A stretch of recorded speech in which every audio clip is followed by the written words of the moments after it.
નમસ્કાર મિત્રો, કાલે આપણે વિધેયની થોડી સમજૂતી આપી હતી. એના પછી વિધેયનો પ્રદેશ અને વિસ્તાર શું છે એની સમજૂતી બાકી હતી. તો એ જોઈએ તે પહેલાં ફરી એકવાર વિધેય એટલે શું એ એકવાર સમજી લઈએ.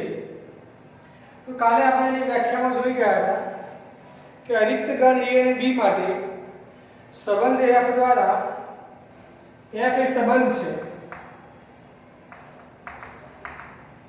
संबंध एफ द्वारा गण एना प्रत्येक घटक ने संगत गण एना प्रत्येक घटक ने संगत गण बी नो अनन्य प्रतिबिंब મળે તો આ જે સંબંધ એફ છે तो ये विधेय एफ कहेवाय. એટલે વિધેય એફ માટે પહેલા એફ સંબંધ હોવો જરૂરી છે. એ સંબંધની અંદર આ શરત ઉમેરીએ. કઈ શરત? ગણ એના પ્રત્યેક ઘટકને સંગત ગણ બી માં અનન્ય પ્રતિબિંબ મળે આ શરત ઉમેરાય તો એ સંબંધ એફ શું થઈ જાય? વિધેય એફ માં રૂપાંતરિત થઈ જાય. અને એને કોઈ સંકેતનો f a to b વડે દર્શાવીએ છીએ. એમાં f એ વિધેય છે, a એનો પ્રદેશ છે અને b સહપ્રદેશ છે. હવે આપણે એ પણ ચર્ચા કરી હતી કે પ્રત્યેક વિધેય યાદ રાખો એમ કરીને આપણે લખાવ્યું હતું કાલે. પ્રત્યેક વિધેય દરેક વિધેય સંબંધ છે. કારણ કે સંબંધ હોય તો જ સંબંધની અંદર શરત ઉમેરાય એટલે વિધેય થાય. એટલે કે દરેક વિધેય એ પહેલા શું છે? સંબંધ છે. પરંતુ એનાથી ઉલટું શું દરેક સંબંધ વિધેય હોય તો એ વિધેય હોય પણ ખરા ન પણ હોય હંમેશા સાચું ના કહેવાય. દરેક સંબંધ વિધેય હોય અથવા ન પણ હોય. કાલે આપણે ઉદાહરણ દ્વારા સમજી ગયા હતા કે કેટલાક સંબંધો વિધેય હતા અને કેટલાક સંબંધો વિધેય નહોતા. હવે આ બધી ચર્ચા આપણે ગઈકાલે કરી ચૂક્યા છીએ. આજે આપણે એના પછીની જે નોંધ છે એના તરફ આગળ વધીએ. વિધેયનો પ્રદેશ અને વિસ્તાર.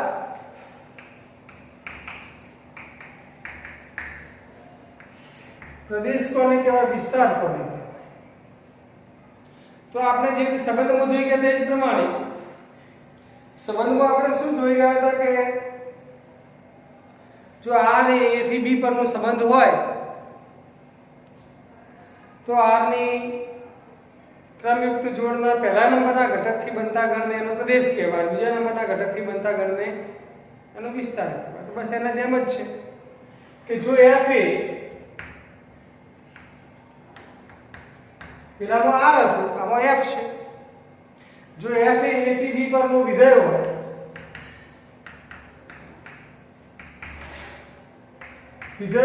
તો f ની प्रत्येक क्रमयुक्त जोड़ना प्रथम घटक थी बनता गण ने तेनो प्रदेश कहे છે. સેમ એના જેમ જ છે. સંબંધમાં પ્રદેશની વ્યાખ્યા આપી પ્રમાણે એમાં r ની પ્રત્યેક ક્રમયુક્ત જોડના પ્રથમ ઘટકથી બનતા ગણને r નો પ્રદેશ કહેવાય છે. એવી રીતે f ની ક્રમયુક્ત જોડના પ્રત્યેક ઘટકથી પ્રથમ ઘટકથી બનતા ગણને f નો પ્રદેશ કહે છે. પ્રદેશને ઇંગ્લિશમાં ડોમેઇન કહેવાય છે. પ્રદેશ કહે છે કે ડોમેઇન કહે છે.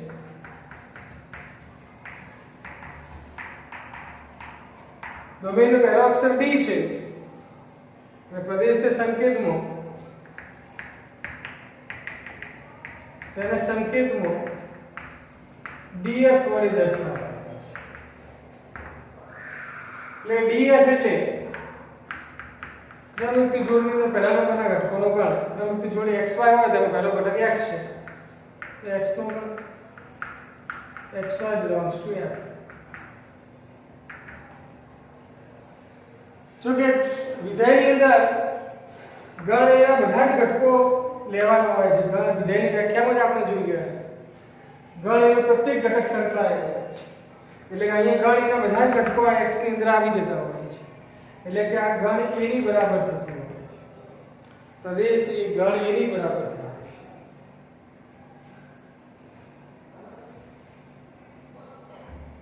છે ચલો પછી વિસ્તાર કોને કહીશું તો વિસ્તારની વ્યાખ્યા પ્રમાણે જો f એ a થી b પરનો વિધેય હોય તો f ની પ્રત્યેક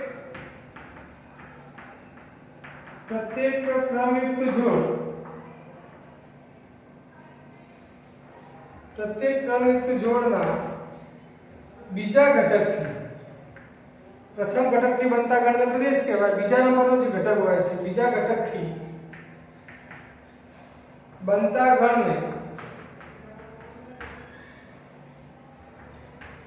તેનો વિસ્તાર એટલે કે આને ઇંગ્લિશમાં રેન્જ કહે છે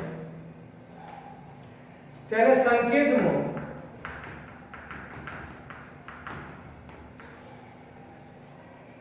રેન્જનો પહેલો અક્ષર r છે એટલે સંકેતમાં એને rf f નો વિસ્તાર એટલે સંકેતમાં rf વડે દર્શાવાય છે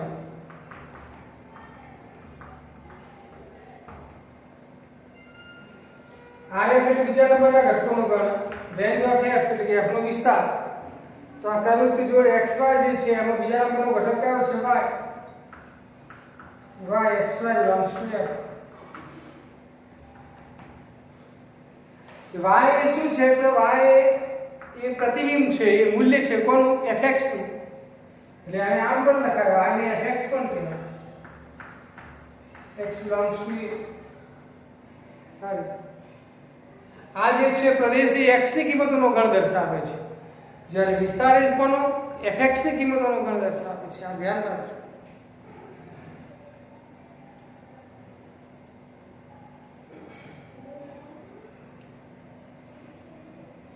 ચલો પછી સપ્રદેશ કોને કહેવાય તો f એ a થી b પરનો વિધેય હોય તો b જે છે ગણ b એને f નો સપ્રદેશ કહે છે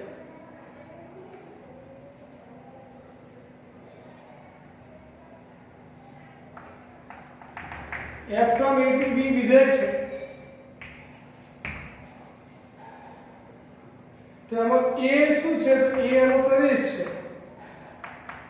તો b સપ્રદેશ છે આ ધ્યાન રાખો પ્રદેશ એટલે df સપ્રદેશ એટલે કોડોમેઇન ઓફ f કોડોમેઇન ઓફ f એટલે cf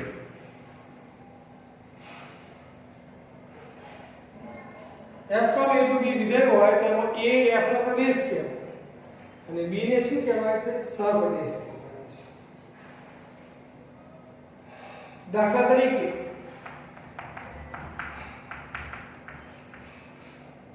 a is equal to 1 2 3 b is equal to 4 5 તો એના બદલે a cross b આપણે લખીએ ચલો એકની ક્રમયુક્ત જોડો લખીએ 1 4 1 5 બેની ક્રમયુક્ત જોડો 2 4 2 5 ત્રણની ક્રમયુક્ત જોડો 3 4 3 5 ચલો હવે a થી b પરનો એક વિધેય વ્યાખ્યાયિત કરીએ f1 is equal to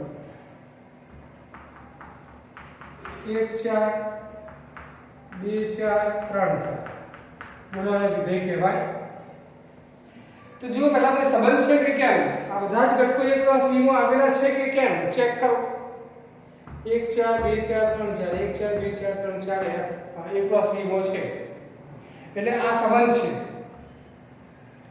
પછી આ સંબંધ વિધેય ક્યારે કહેવાય તો ગણ એના પ્રત્યેક ઘટકને સંગત અનન્ય પ્રતિબિંબ આમાં હોવો જોઈએ ગણ એનું પ્રત્યેક ઘટક એટલે બધા ઘટકો. ગણ એના ઘટકો કયા 1 2 3.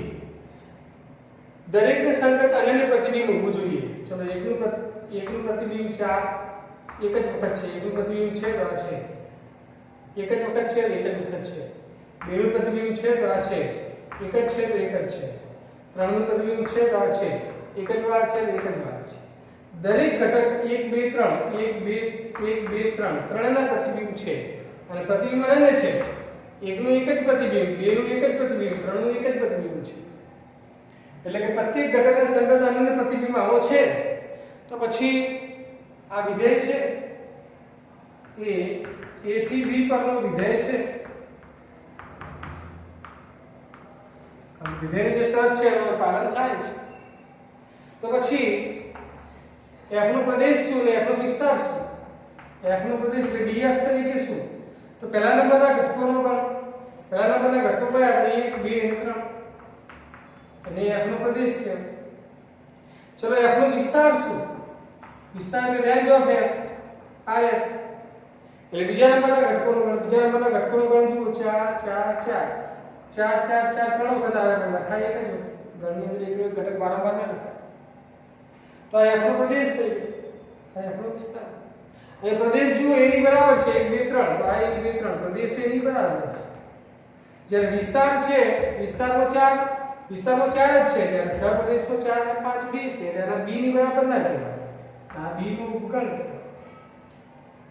એટલે ધ્યાન રાખો વિધેયની અંદર પ્રદેશ a ની બરાબર હોય છે પણ વિસ્તાર b ની બરાબર નથી હોતો. વિસ્તાર b નું ઉપગણ હોય છે.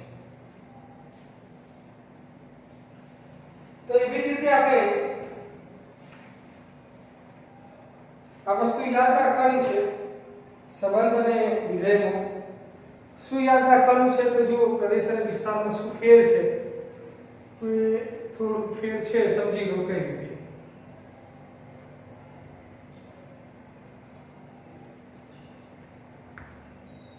જો પ્રદેશ માટે તમે જો આપણે જોઈ ગયા છે સંબંધ માટે આપણે જોઈ ગયા છે કે પ્રદેશ જે છે એનો ઉપગણ છે. વિસ્તાર જે છે એ b નો ઉપગણ છે. જ્યારે વિધેય માટે તમે જુઓ પ્રદેશ જે છે એનો ઉપગણ એ ની બરાબર છે અને વિસ્તાર જે છે એ b નો ઉપગણ છે. એટલે આમાં ફેર છે. જો પ્રદેશ a ની બરાબર હોય તો એને શું સમજવાનું? વિધેય. પ્રદેશ જો એનો ઉપગણ હોય તો એ શું સમજવાનું? સંબંધ. સંબંધ માટે તમે જુઓ પ્રદેશ a ની બરાબર નથી એનો ઉપગણ હોય છે અને વિધેયનો પ્રદેશ a ની બરાબર હોય છે. વિસ્તારમાં તો બંને b ના ઉપગણ છે. વિસ્તાર બંને એક સરખા છે. ચલો બીજા નંબરની નોંધ. એના પછી આપણે ત્રીજા નંબરની નોંધ વાસ્તવિક વિધેય એટલે તેના પ્રકાર. ત્રીજા નંબરની નોંધ છે વાસ્તવિક વિધેય અને તેના પ્રકાર શું છે સમજી લઈએ.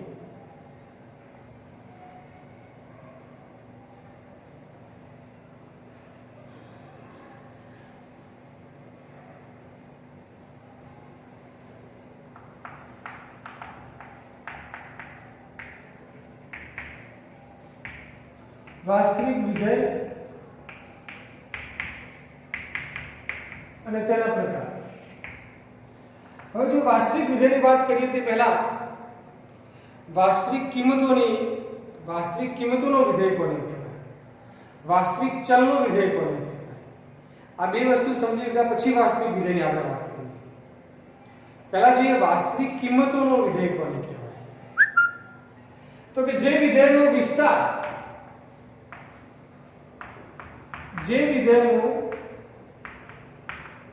વિસ્તાર r હોય અથવા r નો ઉપગણ હોય. r એટલે વાસ્તવિક સંખ્યાઓનો હોય. r નો ઉપગણ હોય. જે વિધેયનો વિસ્તાર r હોય અથવા r નો ઉપગણ હોય તે વિધેયને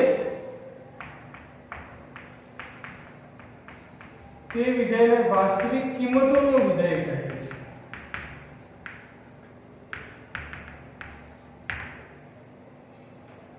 વાસ્તવિક કિંમતોનો વિધેય કોને કહેવાય? તો જે વિધેયનો વિસ્તાર r અથવા r નો ઉપગણ તે વિધેયને વાસ્તવિક કિંમતોનું વિધેય કહેવાય છે. પછી વાસ્તવિક ચલનું વિધેય કોને કહેવાય? જે વિધેયનો પ્રદેશ અહીં વિસ્તાર પર ભાર મૂકે છે, એ પ્રદેશ ઉપર.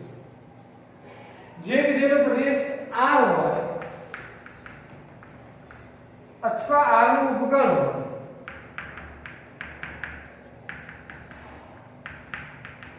જે વિધેયનો પ્રદેશ R હોય અથવા R નું ઉપગણ હોય, તે વિધેયને વાસ્તવિક ચલનો વિધેય કહે છે.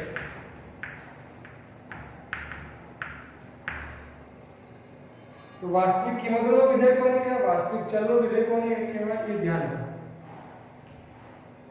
વિસ્તારની વાત કરી હોય કે વિસ્તાર R અથવા R નો ઉપગણ હોય તો વાસ્તવિક કિંમતોનો વિધેય, અને જો પ્રદેશની વાત કરી હોય તો પ્રદેશ R અથવા R નો ઉપગણ હોય તો એને વાસ્તવિક ચલનો વિધેય કહે છે. અને જો બંને લીધા હોય, વિસ્તાર અને પ્રદેશ બંને ધ્યાનમાં લઈએ તો એટલે કે આ રીતે જે વિધેયનો વિસ્તાર અને પ્રદેશ બંને R અથવા R ના ઉપગણ, વિસ્તાર અને પ્રદેશ બંને લઈએ તો બંને R અથવા R ના ઉપગણ હોય, તે વિધેયને વાસ્તવિક વિધેય કહે છે.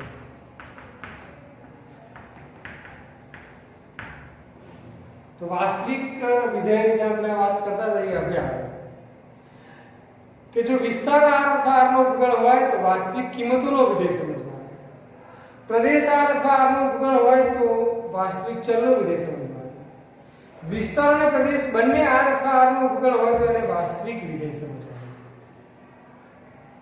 એમાંથી કેટલાક અગત્યના વાસ્તવિક વિધેયો આ પ્રમાણે છે. અચળ વિધેય, જે આપણે આગળ જોઈ ગયા છીએ, અચળ વિધેય વાસ્તવિક વિધેય છે. એકમ વિધેય, જેને આપણે તદેવ વિધેય કહીએ છીએ,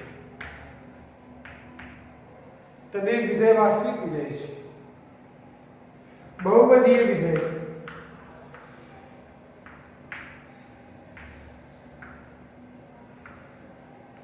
સમય વિધેય,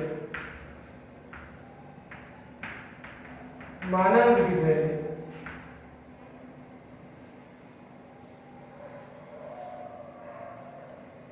ચિહ્ન વિધેય,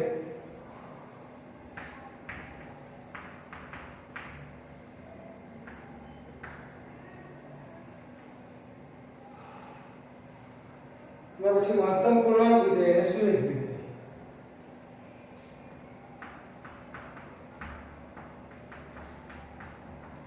મહત્તમ પૂર્ણાંક વિધેય અને સુરેખ વિધેય, આ બધા વાસ્તવિક વિધેયો છે. એ બધાનો આપણે પ્રદેશ વિસ્તાર અને આલેખ વિશે આપણે ભણવાનું છે. તો જો એના પ્રકારનો પહેલો અચળ વિધેય, પછી એકમ વિધેય એટલે કે તદેવ વિધેય એને કહેવાય છે, બહુપદીય વિધેય, સમય વિધેય, માનાંક વિધેય, ચિહ્ન વિધેય, મહત્તમ પૂર્ણાંક વિધેય અને સુરેખ વિધેય, આ બધા વાસ્તવિક વિધેયો છે. એટલે કે આનો પ્રદેશ અને વિસ્તાર બંને R અથવા R ના ઉપગણ છે. આનો પ્રદેશ અને વિસ્તાર બંને R છે અથવા તો R ના ઉપગણ છે, એવા બધા વિધેયો છે. તો એમાં સૌથી પહેલું જે છે એ છે કે બ્રેકમાં આપણે ચલ વિધેય પછી આગળ તદેવ વિધેય એટલે કે એકમ વિધેય આપ્યું છે, એના વિશે જોઈ લઈએ. તો ચોથા નંબરની નોંધ આપી છે તદેવ વિધેય, એકમ વિધેય, આઈડેન્ટિટી ફંક્શન. ચલો પહેલા આપણે આ જોઈએ, એકમ વિધેય કોને કહેવાય? ચોથા નંબરની નોંધ.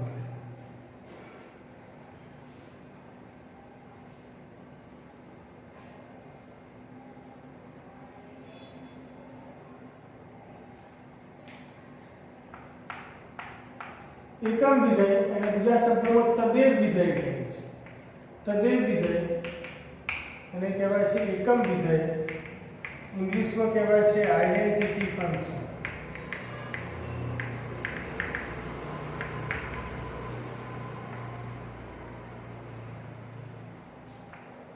આ વિધેય આ પ્રમાણે વ્યાખ્યાયિત કરેલો છે f from r to r fx is equal to x આ ઘટક x અને ઘટક x નું f આગળનું મૂલ્ય પણ x જ છે ઘટક x નું મૂલ્ય પણ x આ વિધેય એકમ વિધેય તદિય વિધેય કહેવાય છે વિધેય આગળ ઘટકનું વિધેય આગળનું મૂલ્ય એનું જ મળે કોઈ ફેર ન પડે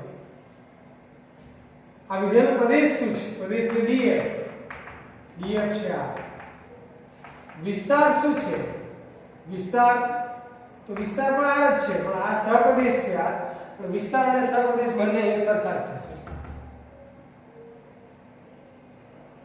એનો જો આલેખ દોરવામાં આવે તો એનો આલેખ આ રીતનું મળે છે આપણે આલેખ દોરવાનું પૂછાતું નથી પણ એનો આકાર યાદ રાખવાનો કે તદિય વિધેય એકમ વિધેયનો આલેખ કઈ રીતનું મળે તો આ રીતનું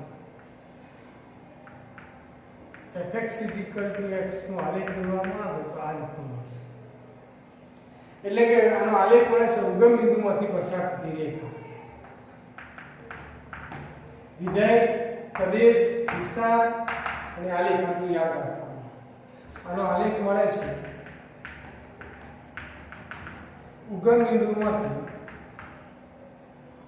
પસાર થતી રેખા ચલો બીજા નંબરમાં આવે છે એના પછી ચોથી નોંધ પાંચમી નોંધ છે અચળ વિધેય કોન્સ્ટન્ટ ફંક્શન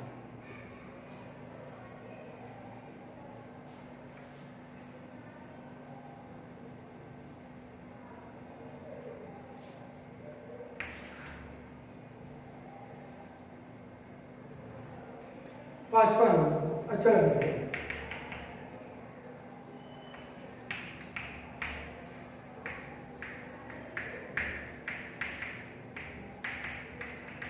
constant function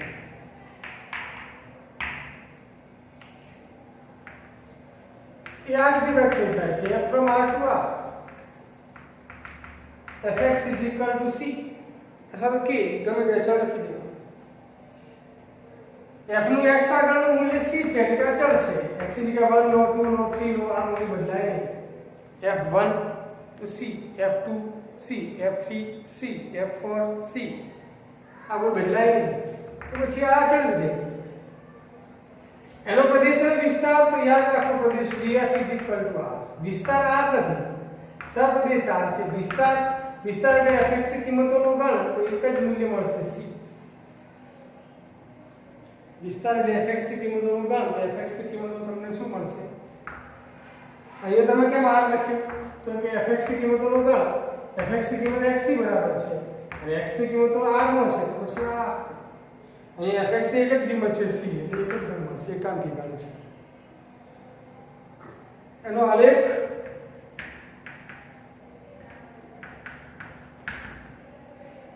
આ રીતનું મળશે x અક્ષ સમાંતર રેખા મળશે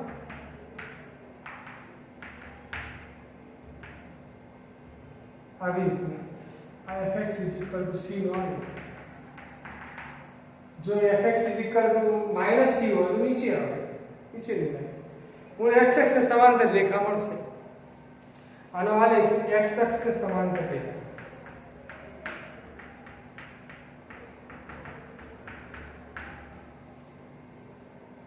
ચલો આના પછી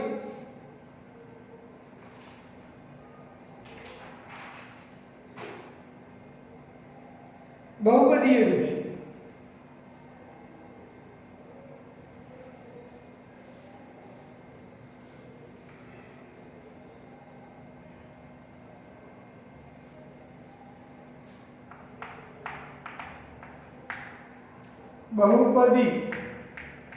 बहुपदी विधेय लखो तो चाले बहुपदीय विधेय एम लखो तो पण चाले बहुपदी विधेय આ રીતે વ્યાખ્યાયિત થાય છે f from r to r बहुपदीय વિધેય એટલે વધારે પદો આવતા હોય એવો વિધેય એટલે કે આપણે આ રીતે વ્યાખ્યાયિત કરી શકીએ a0 a1x a2x2 a3x છેલ્લે anx2 આ બહુપદીય વિધેય છે એનો પ્રદેશ શું તો પ્રદેશ છે આ df = r એનો વિસ્તાર શું વિસ્તાર એટલે fx ની કિંમતોનો ગણ x ની અલગ અલગ કિંમતો અહીં મૂકીને ગણતરી કરશો તો fx ની કિંમતોનો જે ગણ મળશે એ r નો ઉકેલ હશે. r નો આના બધા જ ઘટકો ન હોય પણ અમુક ઘટકો હોય એટલે r નો એનો જે આલેખ આપણા નિયમિત અથવા અનિયમિત આકારનો આલેખ ફિક્સ હોતો નથી. આલેખનો આકાર અલગ અલગ બદલાતો રહે છે. એટલે કે નિયમિત અથવા અનિયમિત વક્ર મળશે અથવા અનિયમિત વક્ર. કારણ કે અહીંયા જેમ વિધેય અલગ અલગ વ્યાખ્યાયિત કરીશું એમ અલગ અલગ આકારના એના આલેખ મળશે. આલેખ ફિક્સ હોતો નથી. એના જેમ જ આવે છે બહુપદી વિધેય પછી સમય વિધેય.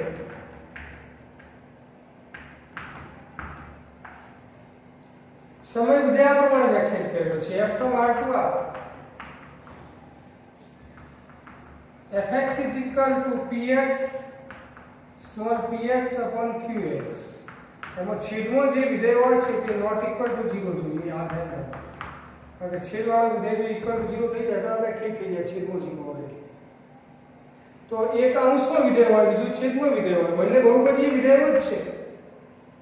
આ બે બહુપદીય વિધેયનો ભાગાકારથી જે વિધેય મળે એ સમય વિધેય. એનો પ્રદેશ તો પ્રદેશ r, વિસ્તાર તો વિસ્તાર r અથવા r નો ઉપગણ આની જેમ જ છે. r નો ઉપગણ બહુપદીય વિધેય છે. બહુપદીય વિધેયનો ભાગાકારથી જે વિધેય મળે છે સમય વિધેય. એનો આલેખ તો આલેખ પણ આ ટાઈપનો છે. ફિક્સ આકારવાળો એનો આલેખ નથી. એટલે કે નિયમિત અથવા અનિયમિત વક્ર મળશે. નિયમિત અથવા અનિયમિત વક્ર.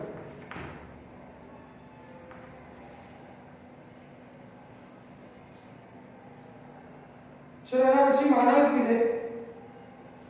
8મા નંબરે નોંધ છે માનાંક વિધેય.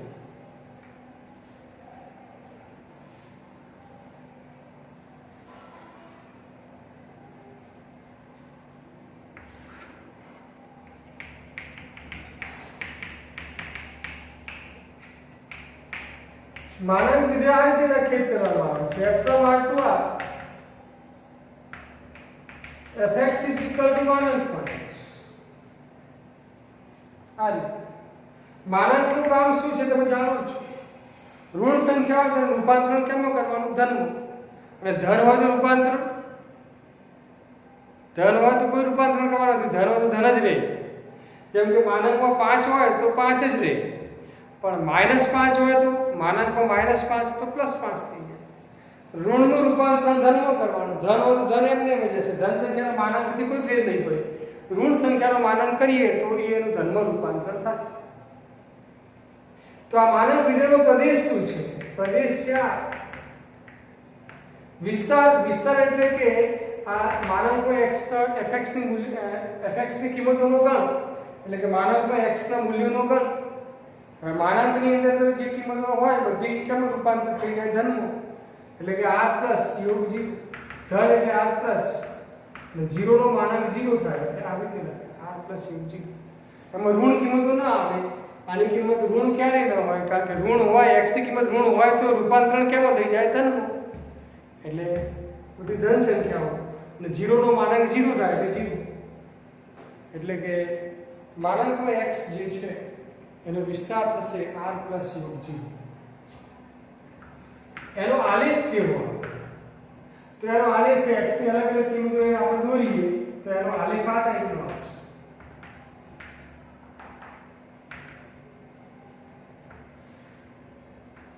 x ની કિંમત ઋણ લઈએ તો y ની કિંમત એટલે કે fx ની કિંમત આ x ની કિંમત આ fx ની કિંમત fx ની કિંમત બધી ધન જ આવશે. એટલે આલેખ ઉપરની બાજુ જ આવશે. fx માનાંક આનો જે આલેખ છે એ બે કિરણોનું યોગફળ છે. આ બે કિરણો છે એનું યોગફળ.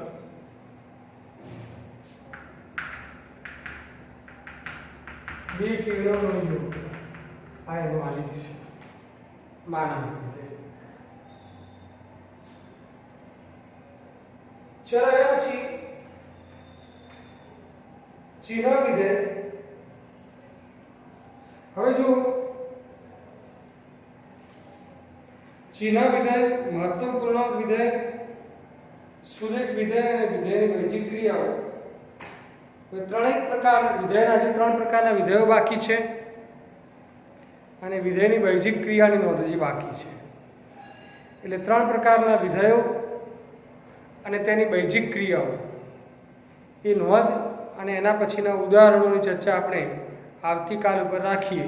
આજ આટલા સુધી રાખીએ છીએ.